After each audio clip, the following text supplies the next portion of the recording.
1965 हो, 71 हो या कारगिल की लड़ाई हो, ये तीनों ही युद्धों में पाकिस्तान को धूल चटाने का काम किया है। और पाकिस्तान को एक बात याद रखनी चाहिए कि जहां पर रोटी के लाले पड़े हों वहां पानी के लाले पड़ जाएं।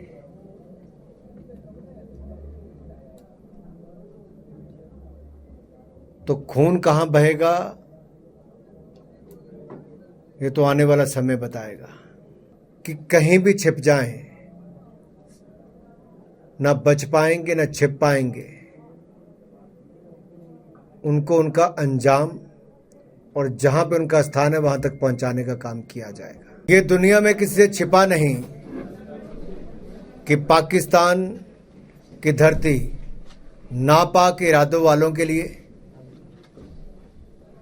बेगुनाहों का जीवन छीनने के लिए, आतंकवाद को बढ़ावा देने के लिए और सीमा पार से भारत में आतंकवाद को बढ़ावा देने के लिए लगातार इस्तेमाल होता रहा।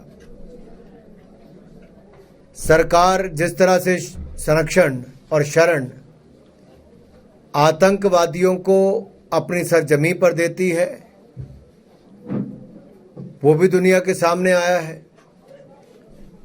और भारत के प्रधानमंत्री श्री नरेंद्र मोदी जी ने 2014 से लेकर 2025 तक हर अंतर्राष्ट्रीय बैठक में जहां पर लगता है वहां पर आतंकवाद के खिलाफ बड़ी गंभीरता से, बड़ी मजबूती से आवाज उठाई है और पूरी दुनिया को आतंकवाद के खिलाफ एकजुट होने के लिए कहा था।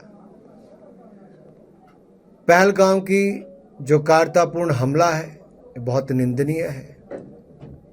निर्दोषों की जान जो गई है उनका बलिदान, उनकी शहादत व्यर्थ नहीं जाने दी जाएगी। प्रधानमंत्री जी ने स्पष्ट किया है और एक के बाद दूसरा निर्णय भी उस दिशा में लिए गए हैं। अच्छी बात यह है कि देश के कोने कोने से राजनीतिक दल हो, गैर राजनीतिक लोग हों, 140 करोड़ भारतीयों ने एकजुट एक स्वर में कहा है कि कड़ा संदेश जाना चाहिए, कड़ी कार्रवाई होनी चाहिए।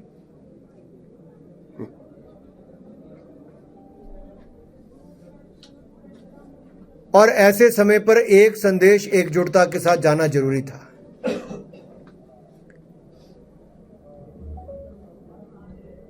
सर, सिंधु जल संधि को लेकर जिस प्रकार से बात कर रही है, कितना चुनौतीपूर्ण होगा अभी हाल फिलहाल में इस संधि को जो है वो रोक पाना, जो खासतौर पर पानी की सप्लाई जो पाकिस्तान के लिए जाती है, जिस प्रकार से संधि तोड़ने की बात कही गई है।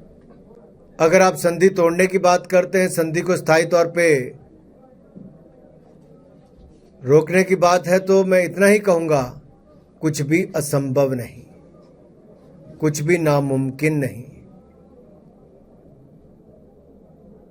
अभी तो शुरुआत हुई है। खामियाजा पाकिस्तान को भुगतना ही पड़ेगा। खामियाजा उन सब लोगों को जो इसके पीछे हैं उनको भुगतना ही पड़ेगा। और इसके लिए जो भी कदम भारत सरकार को उठाने होंगे भारत सरकार उठाएगी, ऐसा हमें लगता है। जैसे कि मैं सो रहा हूँ तो पिताजी को जगाना है मुझे, तो वो डायरेक्ट उठाने के बजाय, और हिंसा की परंपरा मेरे यहाँ नहीं थी सौभाग्य से, तो वो क्या करते थे कि उस कमरे में आ जाएंगे या बाहर से गुजरेंगे और चौपाई बोलेंगे, प्रात काल उठ के रघुनाथा मात पिता गुरु नावई माता। कभी कभी मैं गुस्से में उठ करके अरे पापा चरण स्पर्श किया और सो गया। मैंने कहा अब मत उठाना।